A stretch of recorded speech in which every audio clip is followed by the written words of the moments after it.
উরে বাবা রে, কি ঝড় বৃষ্টি শুরু হলো, মনে তো হচ্ছে বন্যা হবে।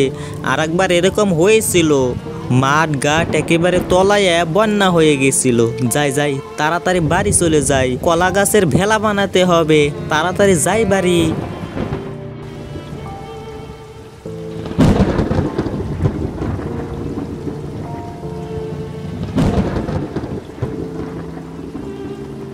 গিন্নি, আরে ও গিন্নি, কোথায় গেলে তুমি?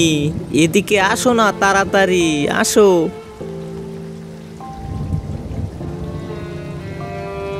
ঝড় বৃষ্টির মধ্যে তুমি এভাবে ভিজতেছো কেন?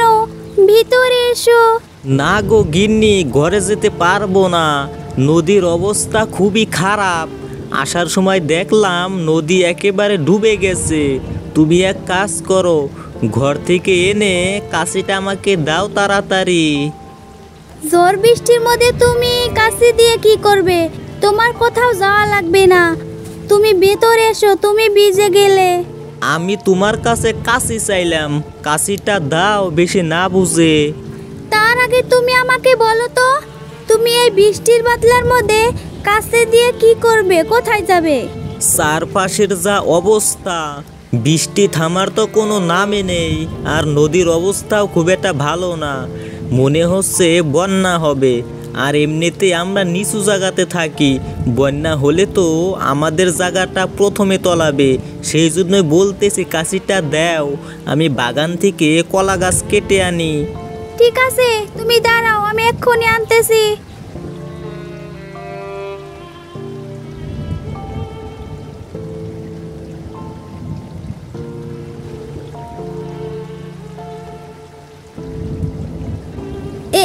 এই নাও তোমার কাশি, তাড়াতাড়ি যাও।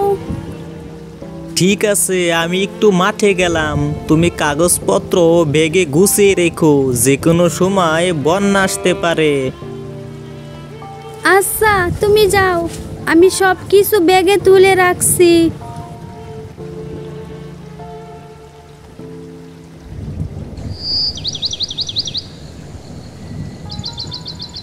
কি ব্যাপার রে নিদাই, বাইরের কি অবস্থা? বৃষ্টি বাদল কি কমলো? না বাপু, বৃষ্টি কমার কোনো নাম গন্ধই নেই, সেই সকাল থেকে বৃষ্টি হয়েই চলেছে। নদীর কি অবস্থা একবার দেখবার দরকার তো, কি করি সেটাই ভাবতেছি। আপনি চিন্তা করবেন না বাপু, লোক পাঠাচ্ছি, তারা গিয়ে দেখে আসবে নদীর কি অবস্থা। এই ঝড় বৃষ্টির মধ্যে কি কেউ যেতে চাইবে নাকি নিতাই? যেতে তো চাইবে না, কিন্তু লোকরা খরচ করলে সবাই যেতে চাইবে বাপু। আচ্ছা আচ্ছা, এই নে টাকা, তুই একবার গিয়ে নদীর সব খবর আমাকে এনে দে নিতাই। ঠিক আছে জমিদার বাপু, আপনি বসুন, আমি দেখছি।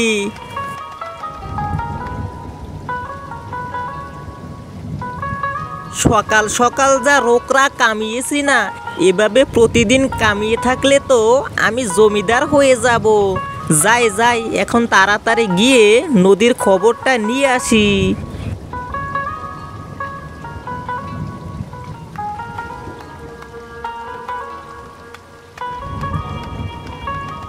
এ কি ব্যাপার, তুমি কলা গাছ কাটতেছো কেন ঝড় বৃষ্টির মধ্যে? সে কথা আর বলেন না ভাই, বৃষ্টি বাদলের দিন, নদীতে পানি ভরে একেবারে বোঝাই হয়ে গেছে। যে কোনো সময় বৃষ্টির পানি বন্যা হয়ে আমাদের এখানে আসতে পারে। কি বলিস, বন্যা হবে? তাই তো মনে হচ্ছে। বৃষ্টি বাদলের দিন, সে কথা বলা যায় না। এভাবে যদি কয়েক ঘন্টা বৃষ্টি পড়তে থাকে তাহলে তো মাঠঘাট তলিয়ে যাবে। সেই জন্যই তো আগে থেকে ভেলা বানিয়ে রাখতেছি, বলা যায় না। চুপচাপ বসে না থেকে মহাজনের কাছে যাই, বন্যার কথা বলে কিছু টাকা হাতানো যাবে। বুদ্ধি বুদ্ধি।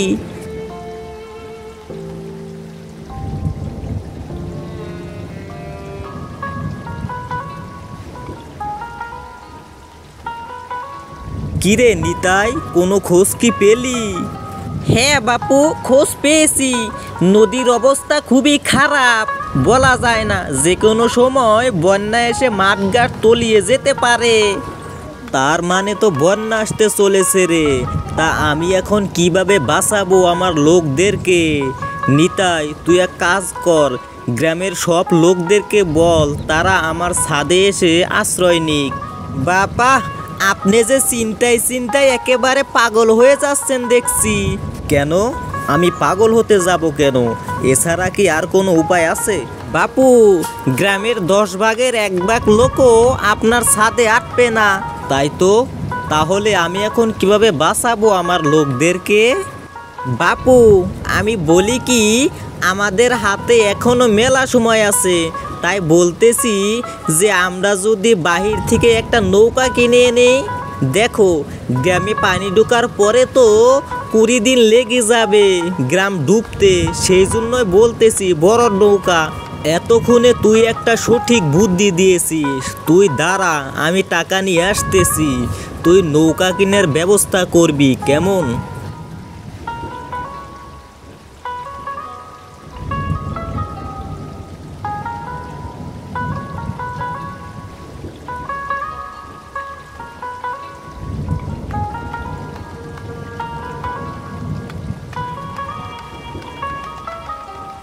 এই নি, এই বিটকেসে অনেক টাকা আছে।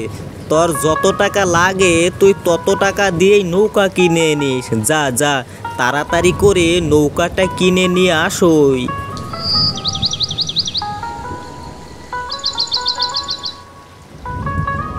গিন্নি, এই দেখো আমার হাতে কি। কি আর হবে, জমিদারের ফালতু কাগজপাতির বাক্স ছাড়া? না গো গিন্নি, তুমি বলতে পারোনি, এই বিটকেস ভর্তি টাকা। কই দেখি দেখি, বাক্সটা খুলো তো। ও মা, এতগুলো টাকা! এতগুলো টাকা তো আমি জীবনেও দেখি নাই। তা ভালোই হয়েছে, আমাদের সংসারটা চলে যাবে। তা তুমি কোথায় পেলে গো টাকা? জমিদার বাপু আমাকে দিয়েছেন এই টাকা দিয়ে নৌকা কেনার জন্য। কিন্তু এর অর্ধেক টাকা আমার, আর অর্ধেক টাকা দিয়ে নৌকা কিনতে হবে। কেন, এই সময় আবার নৌকা দিয়ে কি হবে? বৃষ্টির পানি পড়ে নদী একেবারে ভরে গেছে। যে কোনো সময় নদীর পানি গ্রামে ঢুকতে পারে। সেই জন্যই তো রাজা বলেছেন একটা নৌকা কেনার জন্য। রাখো তোমার লোকজন, তাড়াতাড়ি কাপড়গুলো গুছাও, আর আমরা টাকা নিয়ে পালিয়ে যাব। কিন্তু মানুষজনের কি হবে? সে যা হওয়ার হবে, আমি যা বলছি তাই করো। লোকে বলে না, হাতের লক্ষ্মী পায়ে ফেলতে নেই। এই তো সুযোগ পেয়েছি আমরা। আচ্ছা ঠিক আছে, তাই হবে।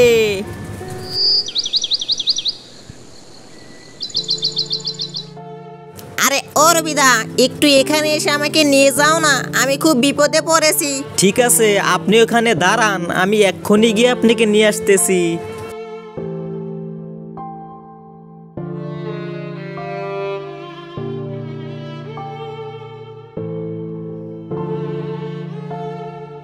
এই নিমাইয়ের বেটা যে কোথায় গেল? তাকে আমি অনেকগুলো টাকা দিয়েছি, কিন্তু তার আসার কোনো নামই নেই। কি যে হবে উপায়? নিমাইকে টাকা দেওয়া তোমার উচিত হয়নি। ও এত টাকার লোভ সামলাতে পারেনি। আমার মনে হয় ও টাকা নিয়ে চলে গেছে।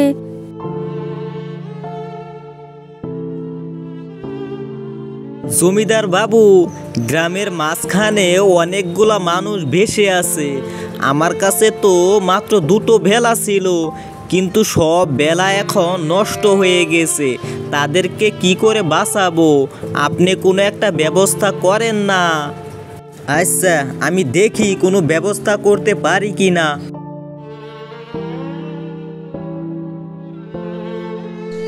বাপু, আমি এসেছি।